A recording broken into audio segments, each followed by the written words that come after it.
வேலூர் மாவட்டத்தில் தொரப்பாடி, சத்துவாச்சாரி, குடியாத்தம், பேர்ணாம்பட்டு ஆகிய பகுதிகளில் 5 லட்சம் விதைப்பந்துகள் தூவும் பணியை மாவட்ட ஆட்சியர் சுப்புலட்சுமி தொடங்கி வைத்தார்.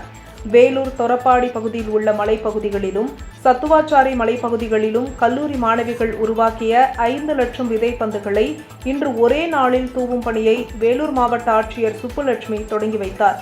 கல்லூரி மாணவ மாணவிகளை கொண்டு இந்த விதைப்பந்துகள் குடியாத்தம், உள்ளி, பேர்ணாம்பட்டு மலைப்பகுதிகளில் தூவப்பட உள்ளது. இதனால் வெப்பம் குறைவதுடன் மழை வளமும் இம்மாவட்டத்தில் பெருகும்.